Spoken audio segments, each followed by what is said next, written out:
Olá e boas-vindas a mais uma análise detalhada criada pela Ford College.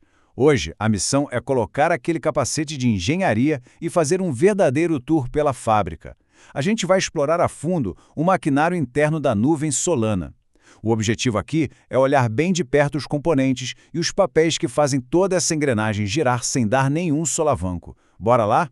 A planta baixa desse nosso tour é super direta. Começamos com uma introdução rápida à nuvem Solana. Depois, passamos para a anatomia dos componentes centrais. Acompanhamos o fluxo de implantação na prática, aprendemos a ler os painéis de status e, por fim, fechamos com a parte de diagnóstico e resolução de problemas. Certo. Parte 1. Introdução à nuvem Solana e a separação de poderes, começando pelo primeiro setor da fábrica. Na nossa análise anterior, já ficou bem claro o que é o Solana Cloud, e a maior lição de todas foi entender aquela divisão rígida e super essencial entre a orquestração do sistema e a execução de fato. É como olhar para uma máquina gigante. De um lado, o plano de controle atua como o cérebro. Ele pensa, orquestra as implantações, gerencia as configurações e fica monitorando tudo ali de longe. Do outro lado, a camada de runtime funciona perfeitamente como as mãos do sistema. São essas mãos que realmente fazem o trabalho pesado, sabe? Elas executam as transações, rodam os programas e emitem as métricas de desempenho. A grande sacada aqui é que o cérebro não precisa sujar as mãos e as mãos apenas seguem as ordens. Isso permite que as equipes de desenvolvimento iterem o código sem nunca precisar alterar diretamente os nós validadores do cluster central. Genial, né? Indo para a parte 2. Anatomia dos componentes centrais. O nosso maquinário interno.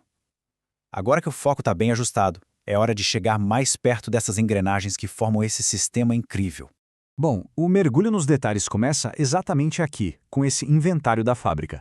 A Control Plane API é quem recebe os pedidos externos e manda os comandos de rollout, mostrando status importantes como tempo de atividade e versão.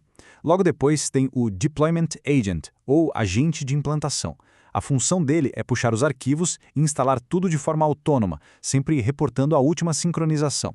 O Runtime Node é o palco principal, o lugar onde o programa ganha vida de verdade, executando as instruções e reportando o uso de memória.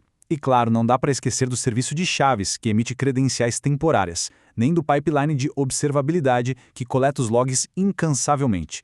É uma orquestra onde tudo funciona perfeitamente conectado. Mas aí surge uma dúvida bem comum. Como essas peças todas conversam sem vazar segredos vitais? O truque é que a autenticação acontece através de várias barreiras super bem definidas. Sistemas de fora se autenticam no cérebro usando chaves de API. Só que o cérebro usa identidades de serviço estritamente controladas para falar de volta com as mãos, ou seja, com os nós de runtime. Desse jeito, chaves privadas de longo prazo nunca ficam expostas no ambiente de execução. É basicamente ter um crachá de visitante na portaria e um passe criptografado exclusivo para a equipe técnica entrar na sala de máquinas. Muito seguro. Parte 3. O fluxo de implantação. A máquina em movimento. Já vimos as peças paradas no catálogo. Então agora vamos ver essa maravilha rodando em um cenário real de deploy. Olha só como a sequência constrói uma verdadeira cascata mecânica, tudo disparado por um simples envio de código. Passo 1, rola o post no pipeline de integração. Passo 2, o plano de controle registra os metadados e orquestra a nova versão. Passo 3, o agente faz o download da atualização sozinho. Passo 4, o Node Runtime faz aquele hot swap ágil, trocando os processos sem desligar o motor principal. E por fim, o passo 5, os logs entram em ação, capturando as métricas do código novo na mesma hora. É fascinante ver como uma única ordem engatilha a produção inteira em absoluta sintonia. Chegando na parte 4, lendo os painéis de status, interpretando os sinais. Mas me diz uma coisa, como a gente sabe o estado exato da máquina durante todo esse processo? A resposta é simples, aprendendo a ler os mostradores do painel de controle. Dá uma olhada nesse trechinho de script em Bash, que é praticamente o pão com manteiga do dia a dia. O que é super interessante de notar aqui é que as consultas ao cérebro e às mãos são feitas de forma totalmente separada. Uma linha checa se a orquestração primária está funcionando. A outra vai direto no status do runtime, passando o ID da implantação, para perguntar às mãos como está o processamento das tarefas. E tudo isso volta lindamente convertido em JSON, perfeito para uma leitura limpa. E quando o script processa esses dados, os resultados ficam óbvios na tela. Campos como Control Plane e Control Uptime revelam a saúde geral do cérebro. Já os indicadores como Runtime State, Runtime PID e Runtime MEM vêm puramente do ambiente de execução, direto das máquinas que estão no batente processando as transações. Ter essa habilidade de ligar um texto cru de terminal à peça física correspondente é, sem dúvida, a marca registrada de uma engenharia de sistemas de ponta. Parte 5. Diagnóstico e resolução. Consertando as engrenagens. Nem tudo são flores no chão de fábrica do desenvolvimento de software, certo? O que a gente faz quando os mostradores apontam um problema e é urgente consertar tudo? Esse cenário aqui é um clássico, chega até a ser cômico. Do lado esquerdo, o plano de controle comemora com um Deployment Succeeded, crente que deu tudo certo. Mas do lado direito, o Node Runtime está chorando com um State Degraded, indicando que deu ruim na memória, por exemplo, na hora de rodar o programa. Confundir o otimismo do cérebro com o desespero das mãos é a receita perfeita para perder a tarde toda caçando bug no lugar errado. Se as mãos estão falhando, não adianta reiniciar o cérebro. O foco tem que ir direto para as métricas e logs de execução. Fica a dica.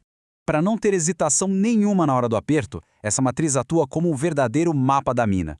Se um campo como Control Plane acusa erro, o alvo da manutenção é o próprio plano de controle. A primeira pergunta é lógica. A API está acessível? Agora, se o erro aparece no Runtime State, a investigação muda para o nó local. Será que os processos travaram ao carregar na memória? Ligar imediatamente a fala do JSON direto com a engrenagem certa é o que otimiza e salva o dia de qualquer equipe.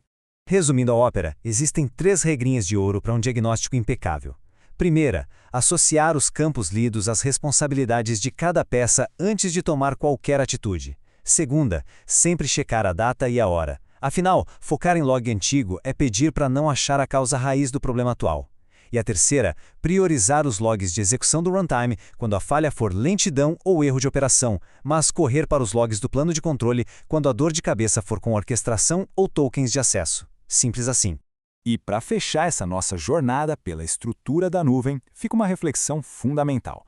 Como entender essas engrenagens tão bem prepara a gente para a próxima etapa de configuração.